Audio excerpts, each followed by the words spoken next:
Madame, monsieur, bonsoir. Vous le voyez par vous-même derrière moi, c'est encore en chantier. C'est encore une fois à pavé par endroits. Et les ouvriers, nuit et jour, sont à l'ouvrage. Mais déjà, ça roule avec moins d'embouteillage et au grand bonheur des usagers. Il y a quelques mois, vous vous rappelez, il fallait faire des détours, il fallait passer par des déviations, on n'en a pas finir. Aujourd'hui, Lomé-Ilakondi, c'est du direct, c'est tout droit. Et c'est un chantier qui ressemble fort à un autre, Lomé-Palémé en l'occurrence, et bien plus encore avec des chantiers ouverts ici et là à travers tout le Togo. Pour en parler, eh bien, nous avons rendez-vous avec le gouvernement et c'est tout à l'heure en compagnie de la ministre des Travaux publics, Madame Zouriatou Kassateroré, que nous allons rejoindre.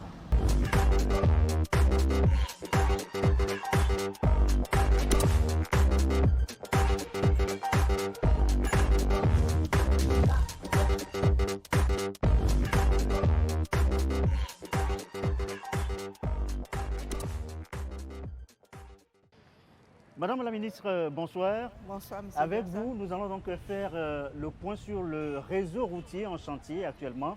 Et je suis avec Juliette Kamdé de Radio Lomé. Gerson, bonsoir. Madame la ministre, bonsoir. Bonsoir, madame Juliette.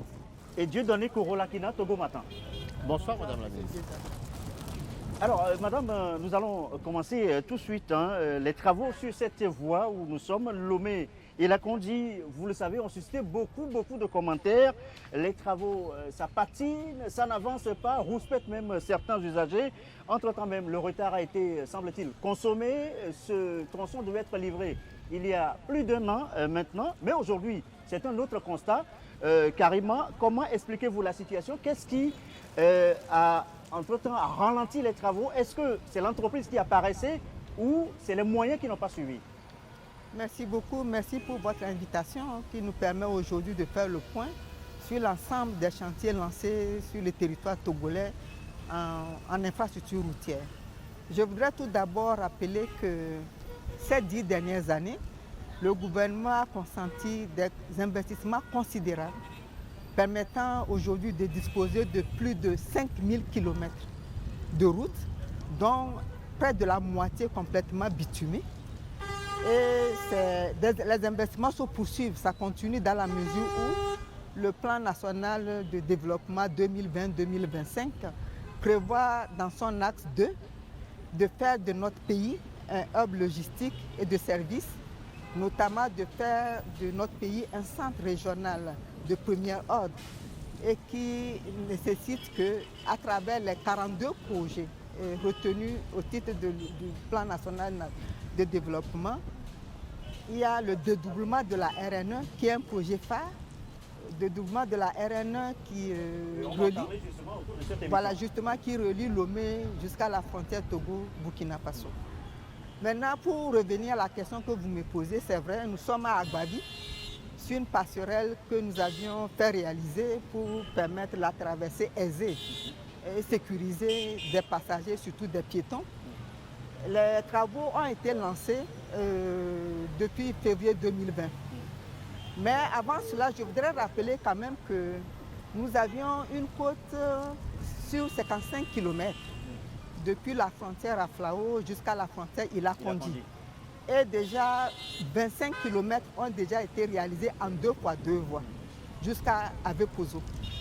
Et depuis février 2020, le gouvernement a décidé de continuer les travaux dans cette deuxième phase jusqu'à la frontière Togo-Bénin sur 30 km. Dans le cadre de l'accélération de ces travaux-là, nous avions estimé qu'il fallait subdiviser ça en 2 lots. Et les 2 lots ont été attribués à 2 entreprises. Et aujourd'hui, c'est vrai, au début, il y a eu quelques difficultés parce que cet axe-là, c'est un axe international qui relie Abidjan, Lagos, où le trafic est dense. Et mieux, comme on n'est pas très loin de la mer, il a été très difficile de trouver des voies de déviation pour permettre vraiment, surtout dans la partie urbaine des travaux, pour permettre à l'entreprise attributaire de cette partie de pouvoir réaliser les travaux. Donc aujourd'hui, c'est vrai, il y a eu du retard, vous l'avez indiqué, de presque un an, puisque c'est des travaux attribués pour être exécutés en 24 mois. Donc qui était censé s'achever en février 2022. nous sommes en octobre 2022. On a dû proroger le délai contractuel de 10 mois de manière à ce que les travaux s'achèvent fin décembre 2022. Maintenant, c'est vrai qu'il y a eu beaucoup d'aléas, des aléas liés, je vous rappelle, la grande crise Covid-19 qui a retardé vraiment de façon substantielle les travaux puisqu'il y avait des ouvriers qui étaient contaminés. On a dû suspendre certains travaux puisque la contamination, comme vous le savez, quand il y a des groupes de personnes, donc ça aide à la contamination. Donc on a dû suspendre les travaux. Et ça aussi, c'est vrai que les entreprises, c'est de grandes entreprises qui ont été attributaires. Il y a une entreprise chinoise, une entreprise tunisienne, et qui sont des entreprises de qualité. Donc on comprend que lorsqu'on démarre ces genres de travaux, que les usagers et même les riverains soient impatients par rapport à l'exécution des travaux. Mais aujourd'hui, nous sommes à plus de 85% du taux d'exécution.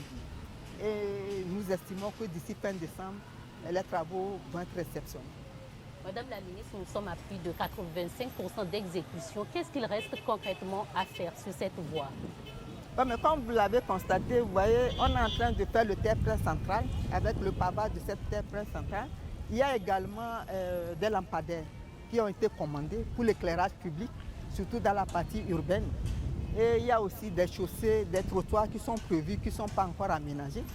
Et donc les travaux sont en cours. Je voudrais rappeler que même entre-temps, on a dû démolir une partie de la clôture de la gendarmerie.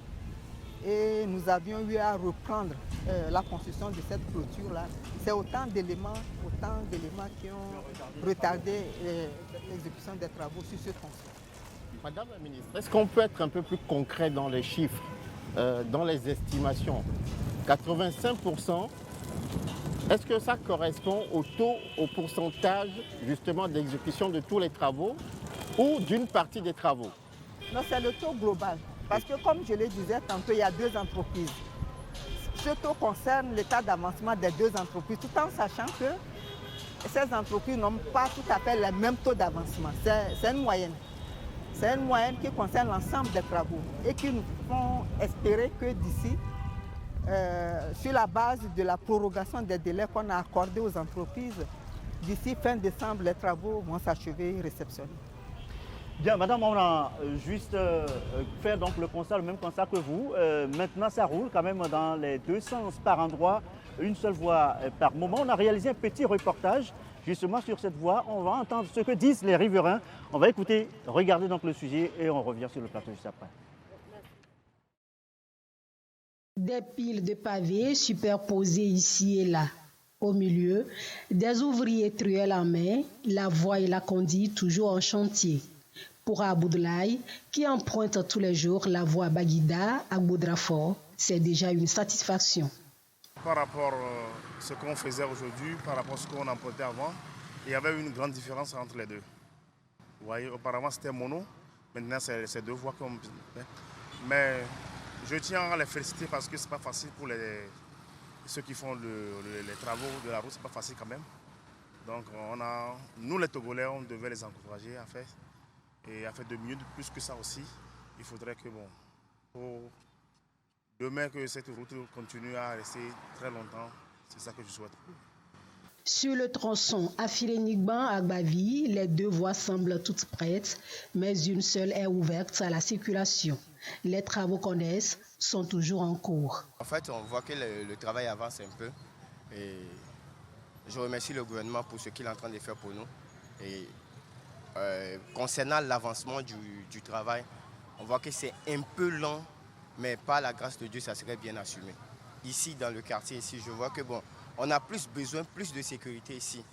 Genre un dodan, genre quelque chose pour pouvoir permettre à ce que la circulation soit bonne pour les vieilles dames, les grandes personnes, quoi. J'allais lancer un appel aux autorités pour qu'ils puissent quand même arranger toutes les routes quand même.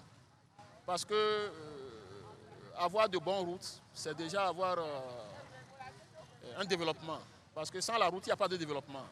Le chantier continue, certes, mais ça roule déjà avec moins d'embouteillage. Un soulagement pour les usagers. Certains pensent même déjà aux rues adjacentes pour mieux entretenir les grandes voies. Je vais passer par ce canal, lancer un appel à tous les maires, quand même, d'essayer d'arranger quand même les vents, quoi, les corners, les voies qui mènent à cette route, quoi. Parce que s'ils ne font pas ça, s'il pleut, s'il y a la boue, chaque fois, on va toujours exhorter la population à balayer la route. D'après les ingénieurs des entreprises prestataires rencontrées sur place, les travaux ont avancé même jusqu'à la hauteur de Ilakondi. Ce qui est sûr, ça va rouler, bien rouler à la fin des travaux. Madame la ministre, on voit que ça roule, mais le chantier, il est en cours. Vous avez déjà évoqué la livraison des travaux pour décembre prochain. Vous nous rassurez, les deux entreprises, elles sont prêtes pour livrer les travaux d'ici décembre 2022? Oui, nous pouvons vous rassurer par rapport à ça. Pourquoi? Parce que les chaussées, la route, c'est en fait beaucoup d'interventions liées au terrassement, liées aux ouvrages, qui font que parfois on ne voit pas l'avancement rapide. Mais une fois que la chaussée, telle que vous le constatez d'ailleurs, par rapport au reportage qui vient d'être déroulé, vous voyez déjà que la chaussée est déjà bitumée. Donc c'est des aménagements connexes qui restent. Le pavage de la terre-plein centrale, l'éclairage public, les trottoirs, des petits aménagements aussi qui prennent le temps. Donc nous espérons que d'ici là, au plus tard début février 2023, si vous voulez, par rapport aux prorogations, que vraiment les deux entreprises vont quitter le chantier. Il y a des attentes qui ont été exprimées, on a entendu ça dans le reportage tout à l'heure, plus de sécurité, des dos d'âne, peut-être pour réduire les risques d'accidents. Est-ce que c'est prévu au niveau des agglomérations? Il y a Baguida, il y a Vepozo, il y a Gbavi où nous sommes. Vous aurez constaté en venant ici qu'à partir d'un certain niveau, après Simtogo, il y a des dos d'âne qu'on a dû réaliser pour vraiment ralentir le trafic.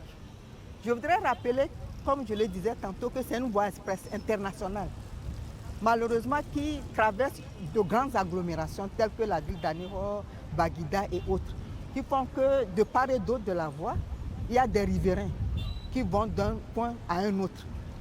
Et je voudrais rappeler qu'on est sur une passerelle.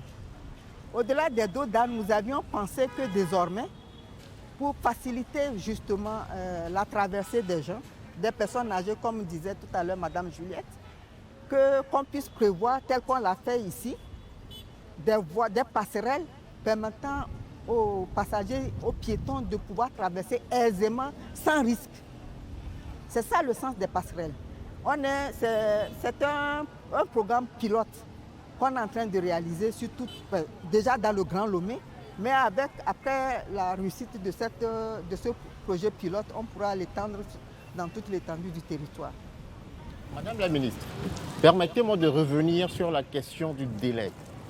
Et cette fois-ci sur un autre tronçon, la route Lomé-Kpalimé, très attendue également.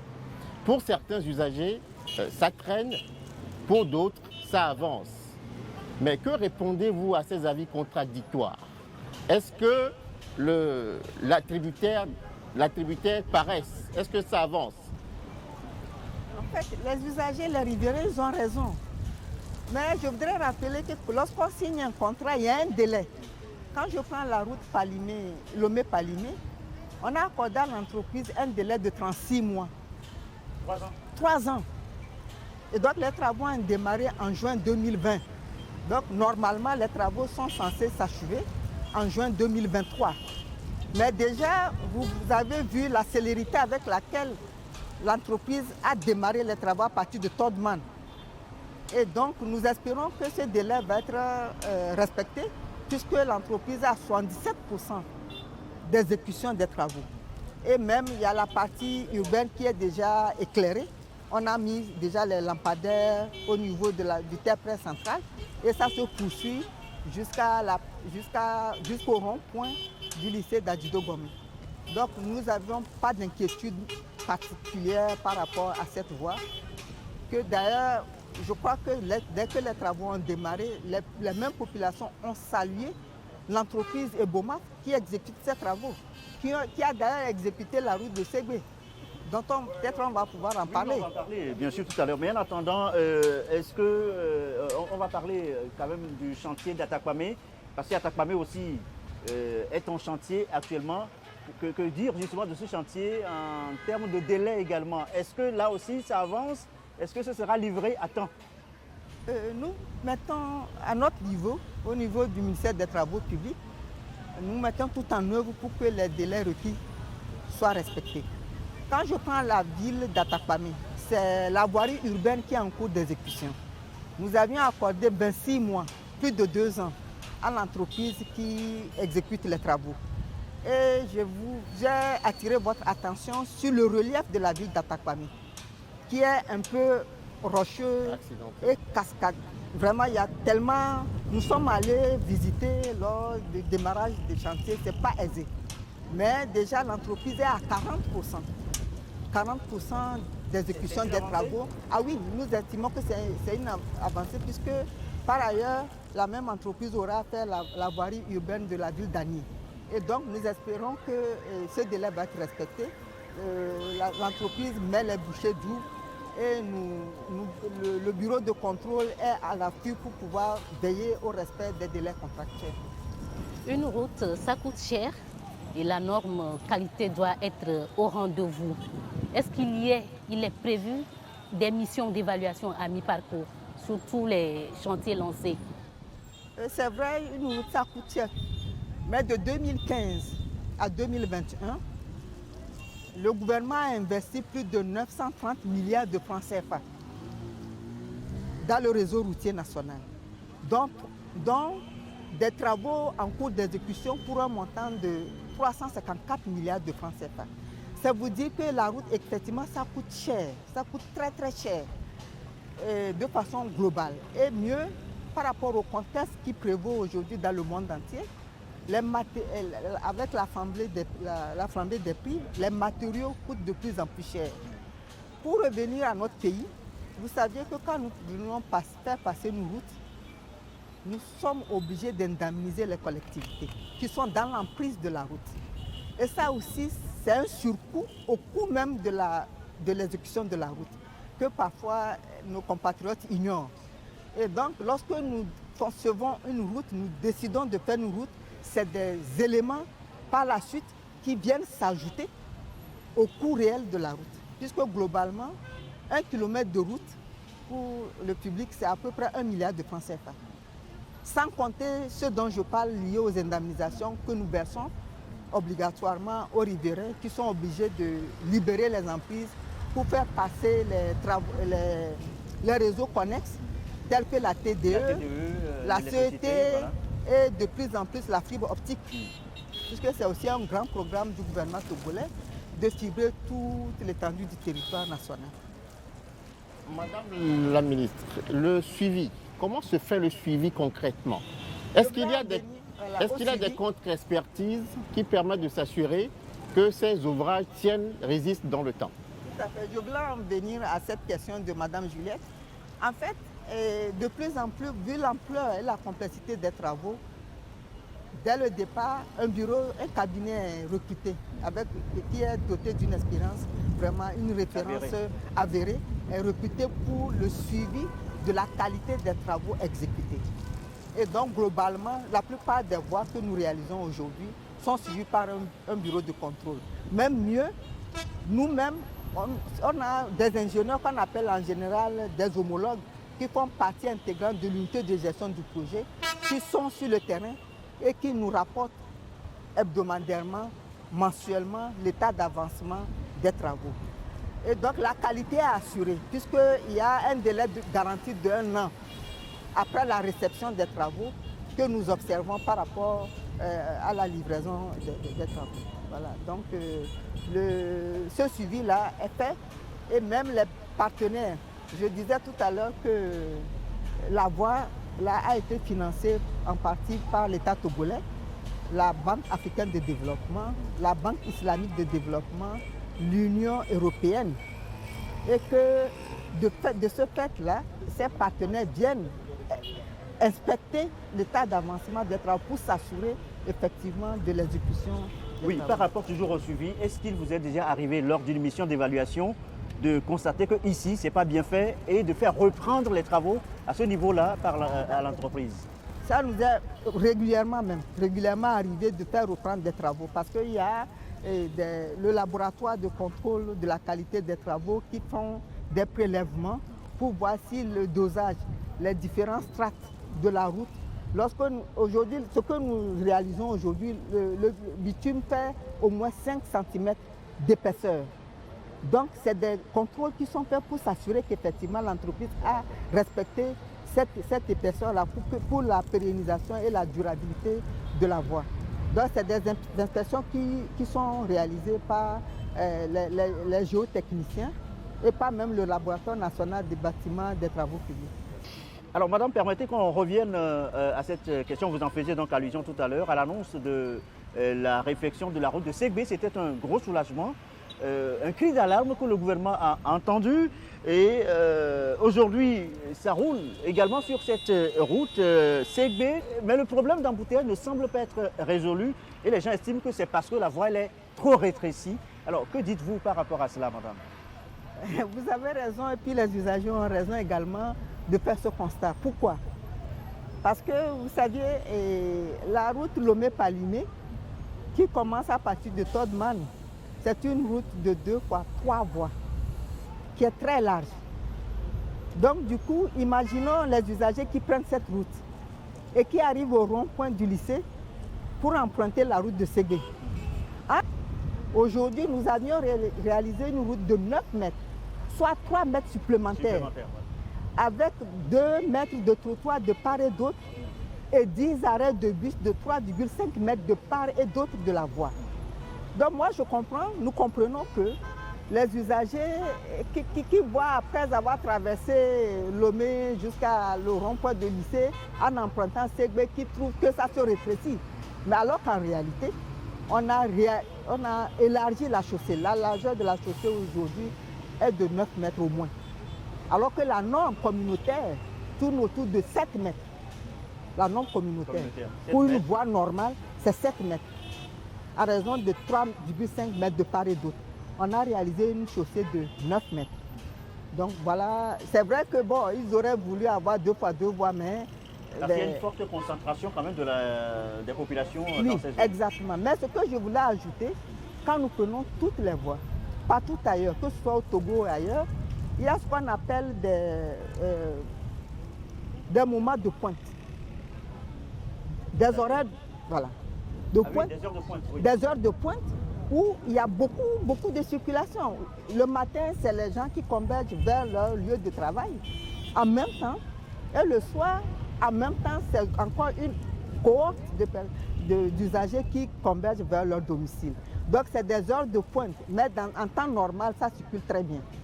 Donc voilà, et ce n'est pas seulement la route de Segbé. Quand vous prenez même le boulevard Yadema qui est en 2 fois 2 voies, aux heures de pointe, il y a de l'embouteillage. Pour pouvoir atteindre GTA, par exemple, c'est la croix à la bannière, il faut prendre son mal en patience.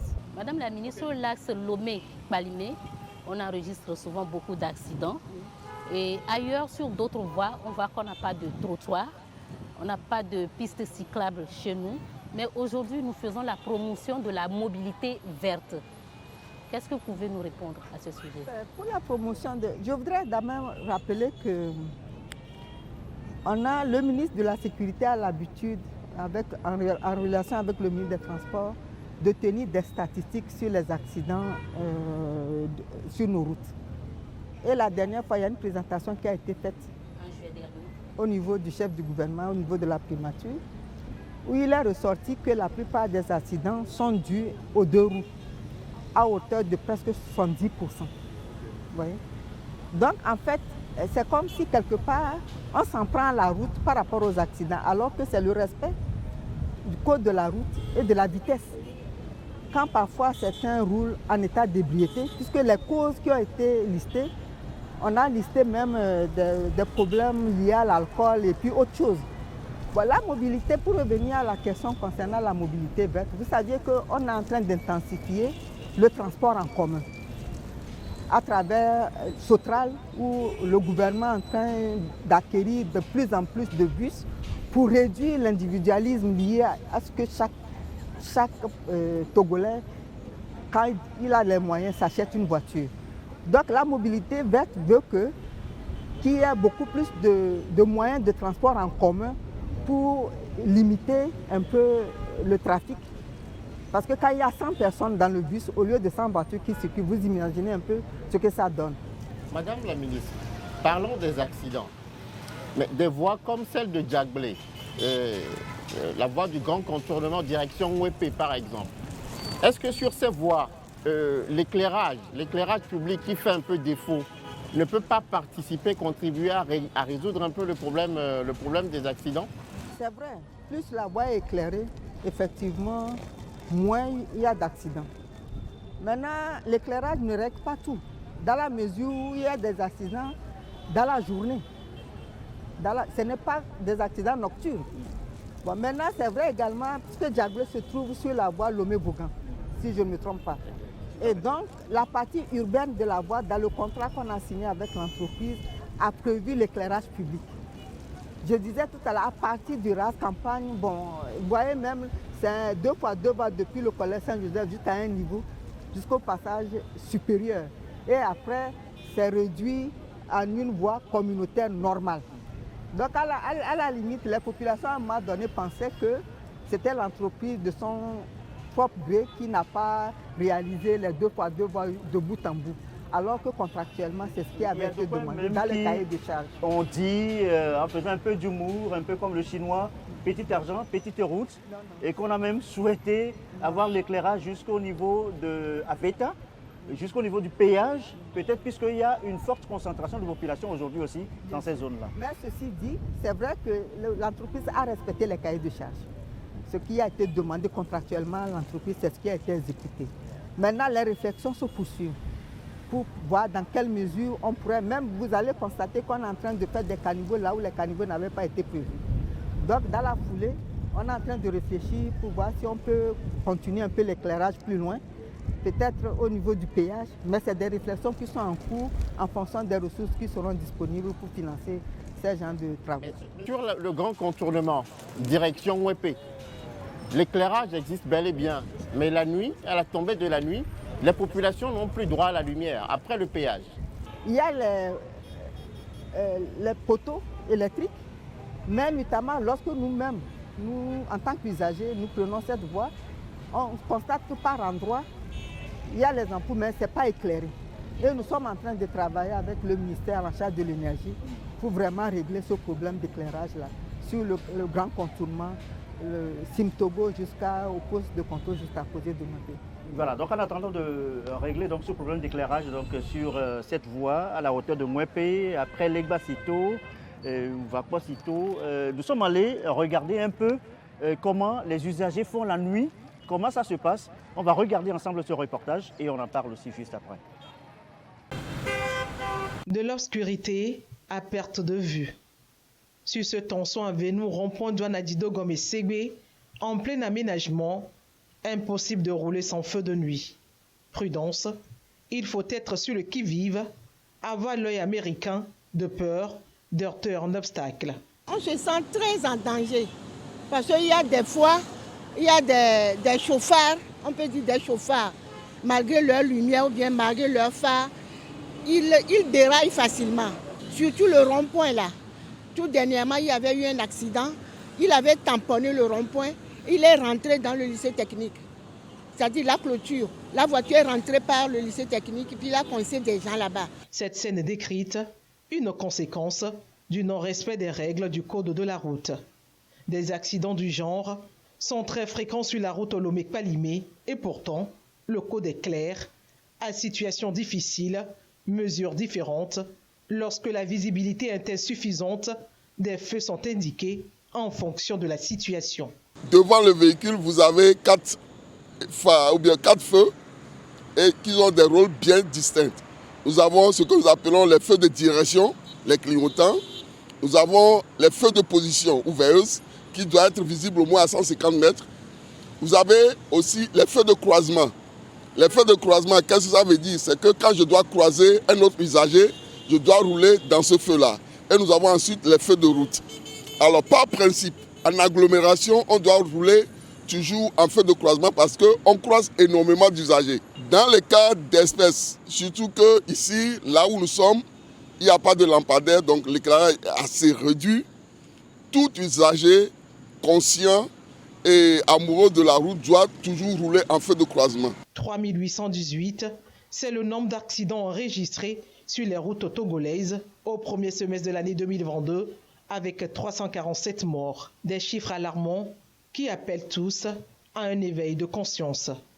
En attendant que ces nouvelles voies soient éclairées, le civisme, le respect du code de la route doit être de mise. Oui. Vous avez suivi le reportage avec Madame la ministre, une réaction? Bon, je voudrais quand même dire quelque chose par rapport au reportage. Les usagers ont pleinement raison. Pourquoi? Parce que les travaux se font phase par phase.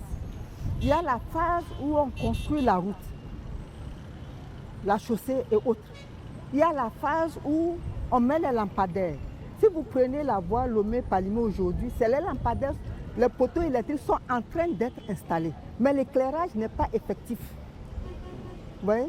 Même il y a des espaces verts qui sont prévus sur cette voie.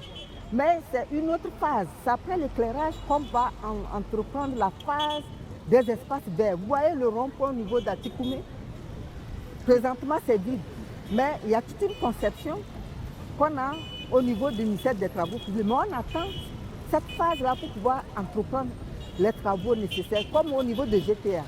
Donc l'éclairage, effectivement, ça manque aujourd'hui sur le Lomé-Palimé. Et si c'est ça qui crée les accidents, je crois que si les usagers font attention et qu'ils respectent le code de la route, comme l'un des intervenants l'a dit, il y aura moins d'accidents. Mais sachez qu'il y aura l'éclairage, mais ce n'est pas encore effectif. C'est en cours d'installation. Nous sommes également, Juliette, vous voulez en faire allusion tout à l'heure, en temps d'intempéries, de grosses pluies qui dégradent donc un peu nos routes. Est-ce que vous craignez que ce soit un motif pour les entreprises, justement, pour ne pas livrer le travail à temps parce que la pluie ralentit les travaux sur le terrain? Est-ce que c'est Vous avez pleinement raison. Non, non, tout à fait. Vous savez, dès le départ, au niveau des dossiers d'appel d'offres que nous concevons, on tient compte des intempéries que nous connaissons à l'avance. Mais il faudrait savoir que cette année particulièrement, nous avions enregistré des précipitations qui dépassent celles des années précédentes. Nous avions interrogé même la Direction générale de la météo, qui nous informe d'ailleurs que selon leurs prévisions, ces pluies-là que nous connaissons aujourd'hui vont s'arrêter fin octobre au nord du pays et mi-novembre seulement dans la région maritime. Donc c'est dire que pendant la période de pluie, forcément, les travaux sont suspendus. Parce qu'on ne peut pas continuer.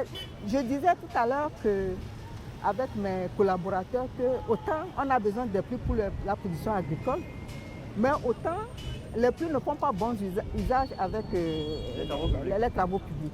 Donc en général, même quand il y a des nuages, nous en tant que maîtres d'ouvrage, nous prenons peur par rapport aux travaux qu'on a déjà lancés. Donc ça perturbe d'abord les ouvrages d'assainissement et ça perturbe les travaux en cours et ça ne nous permet même pas de démarrer certains travaux. On ne donne pas l'ordre de service parce qu'il y a la pluie, parce que l'entreprise qui va mobiliser et le matériel et les ouvriers qui sont payés au jour le jour, quand ils louent parfois le matériel pour faire le travail et ils payent ces locations au jour le jour. Et tout est mobilisé. Vous voyez? Donc, en temps d'intempéries, c'est vraiment la croix et la bannière pour les entreprises. Mais en général, nous sommes très compréhensibles avec eux et nous arrivons, à travers des avenants, à proroger le délai, puisque c'est indépendamment de leur volonté.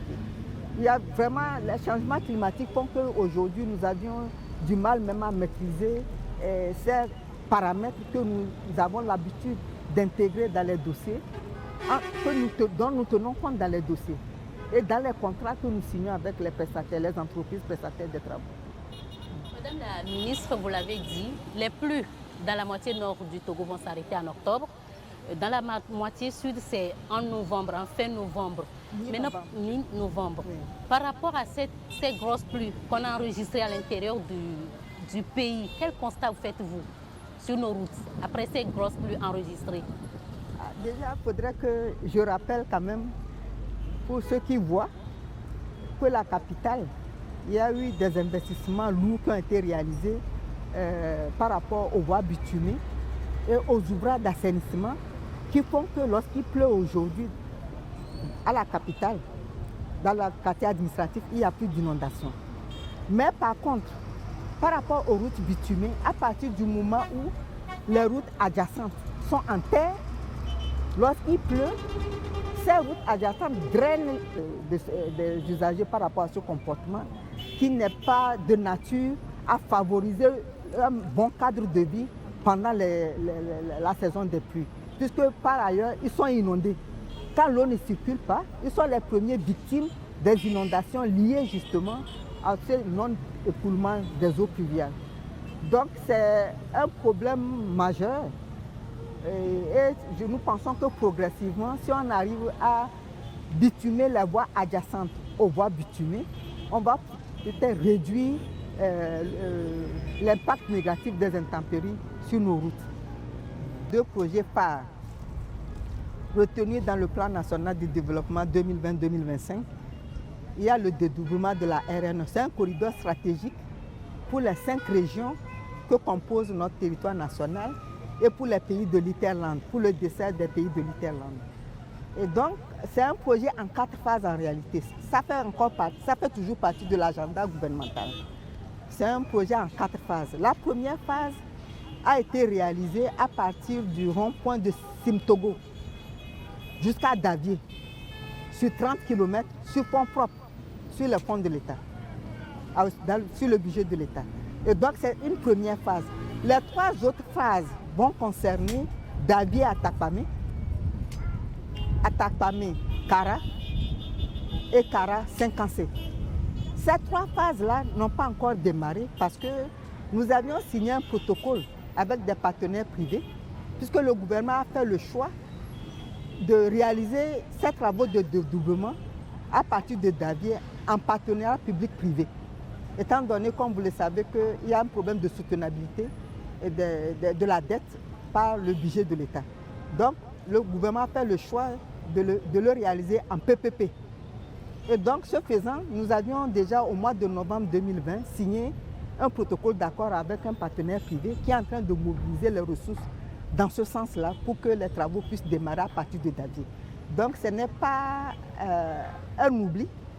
Les négociations sont toujours en cours avec les partenaires privés et nous pensons que sous peu, on pourra trouver une voie pour pouvoir, ne serait-ce que commencer à partir de Davier, contourner la ville de Tchévier et faire ce dédoublement-là jusqu'à Moitien, voire jusqu'à Takpamé, phase par phase.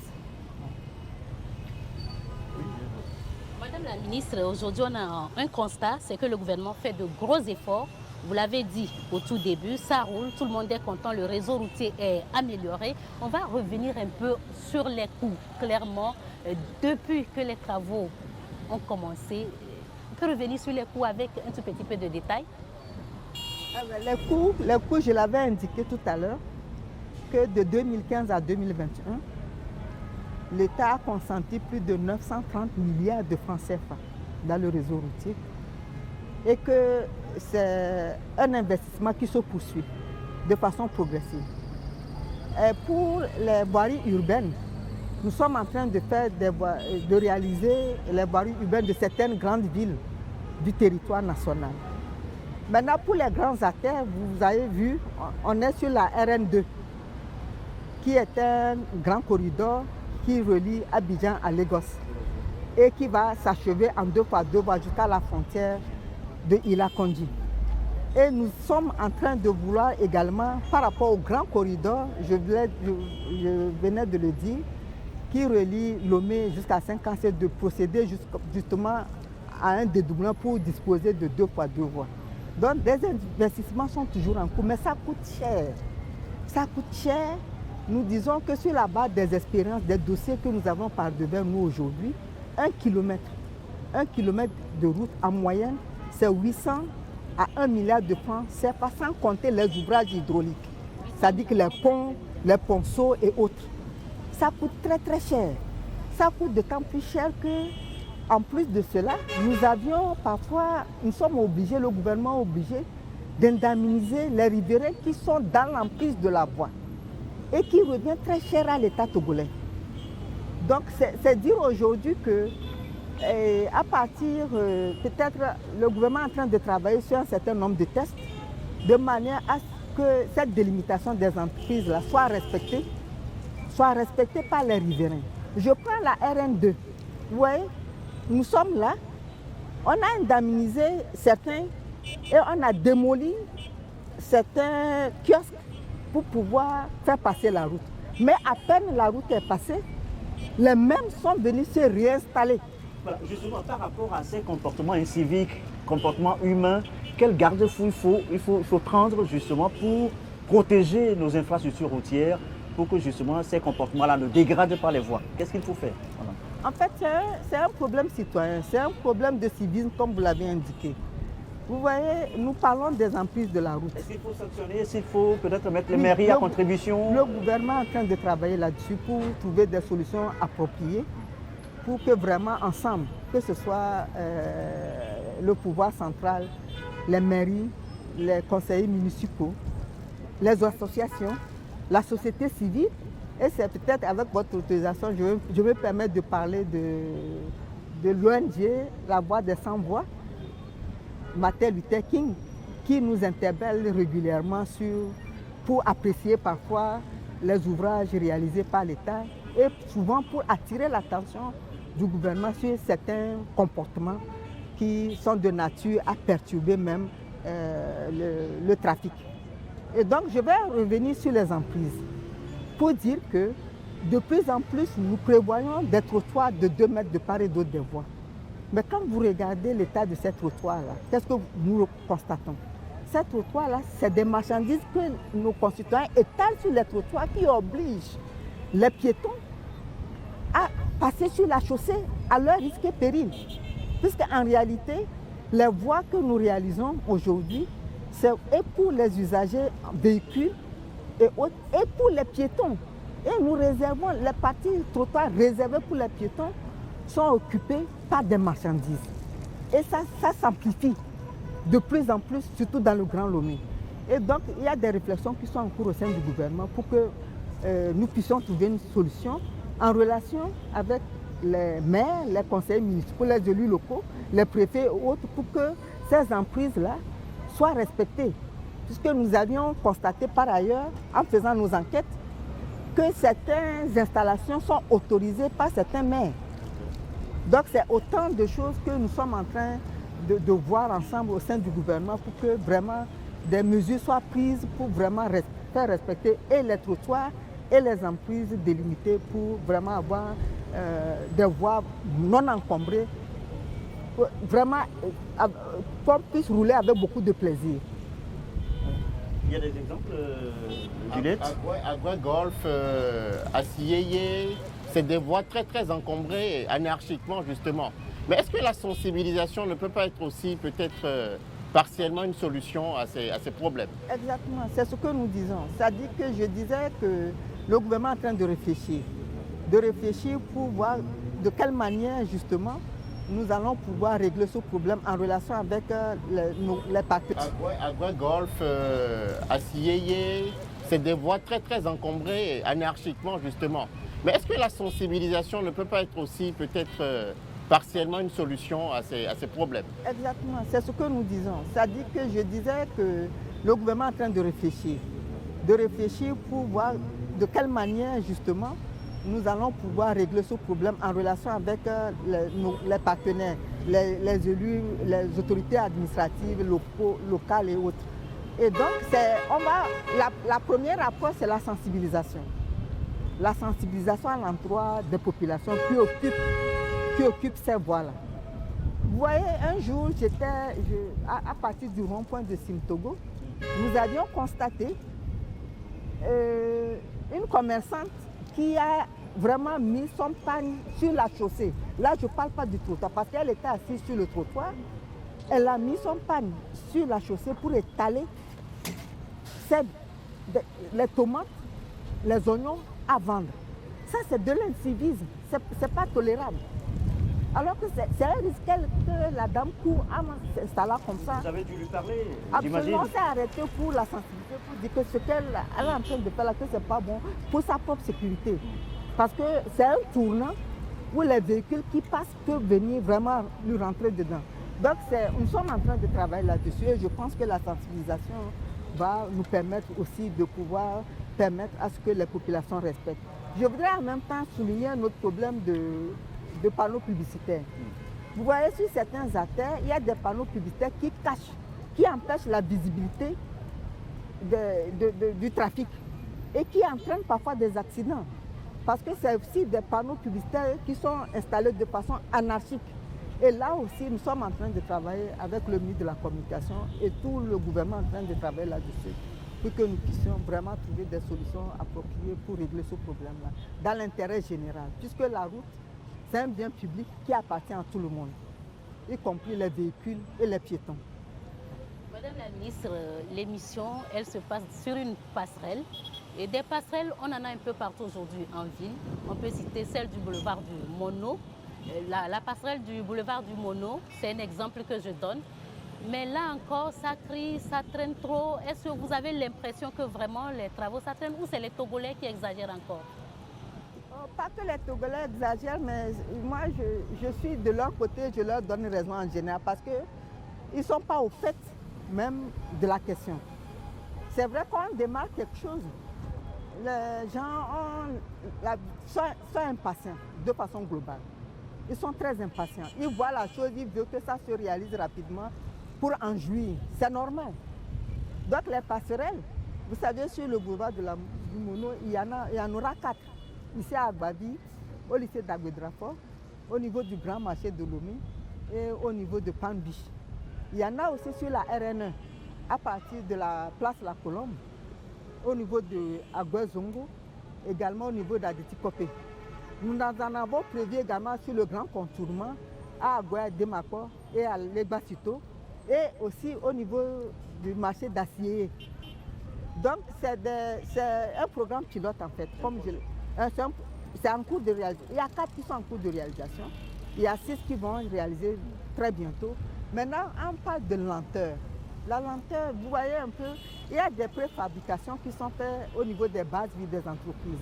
Une fois que les semelles sont mises en place, très rapidement, c'est là où nous sommes assis, ici sur une passerelle d'Agbabi, vous voyez la qualité et la lourdeur des travaux du béton. Donc, après, les choses s'installent très rapidement. Et puis, il faudrait aussi signaler que ces passerelles sont réalisées dans les parties urbaines de la ville. Et le trafic se poursuit. Et donc, pour éviter tout accident, c'est des travaux complexes très délicats qu'il faut veiller parce qu'il ne faut pas créer d'accidents. Beaucoup de précautions. Et donc, il ne faut pas aller à la va-vite non plus. Donc, il faut prendre le temps et posément faire la réalisation sans qu'il y ait d'incidents majeurs. Aujourd'hui, construire des routes, c'est construire donc des ouvrages connexes également. Est-ce que le gouvernement reste toujours exigeant là-dessus? Marché, écoles, hôpitaux, comme ouvrage connexe, comme sur cette route d'Anero par exemple. Qu'est-ce qui est prévu comme ouvrage connexe? Où en sommes-nous? En général, le gouvernement le prévoit. Le prévoit dans la zone d'influence du projet. Sur cette route déjà, au-delà des passerelles, nous avions construit des salles de classe. Nous avions réhabilité des centres de santé. Nous avions réhabilité le lycée d'Aniho. Et nous réalisons également des forages. Il y a beaucoup d'activités connexes, des marchés, des hangars sont prévus dans la zone d'influence des projets. C'est aussi des projets prioritaires des populations bénéficiaires. Il y a un recensement qui est fait en relation avec les populations bénéficiaires pour qu'on sache exactement qu'est-ce qu'ils souhaiteraient avoir réalisé en même temps qu'on est en train de réaliser les voies. Et c'est en relation avec eux que ces projets-là sont retenus. Ces aménagements connexes sont retenus et réalisés lors des travaux. Donc nous tenons, le gouvernement tient à ces réalisations et dès que c'est possible, nous en faisons davantage.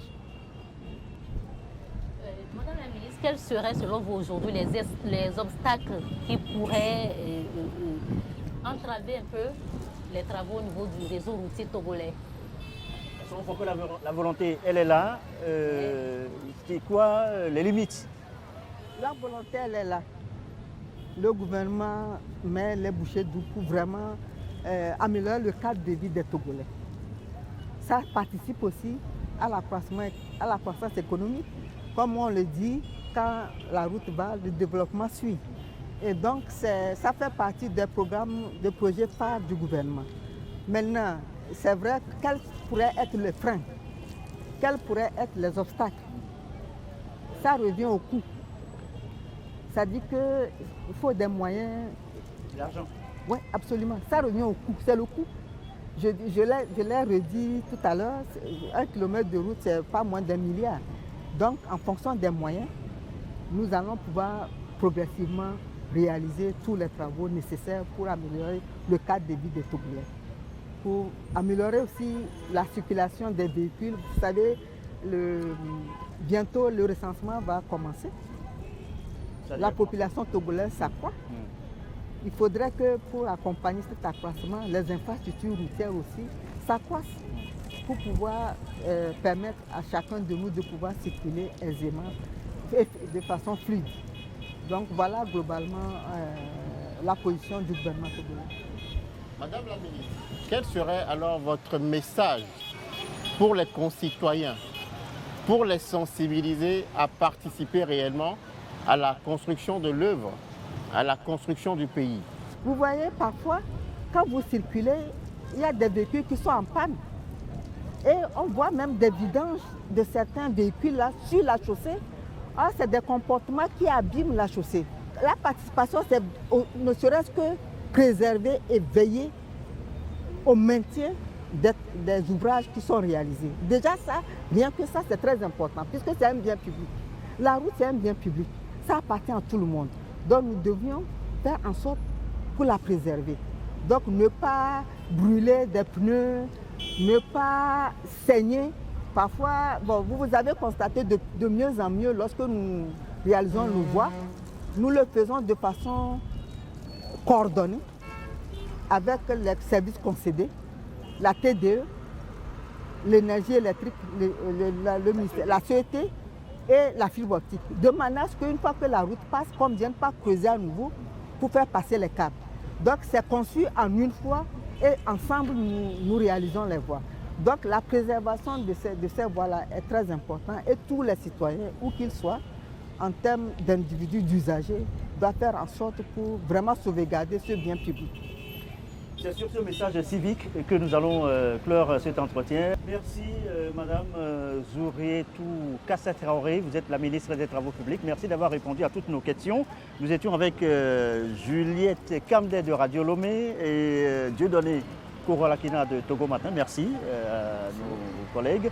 Merci également à Sandra Botché, à Abidé Niasingbe pour les reportages. Merci à l'équipe technique, la réalisation et bien sûr à vous qui nous regardez à la maison pour cette émission. À très bientôt sur la télévision togolaise.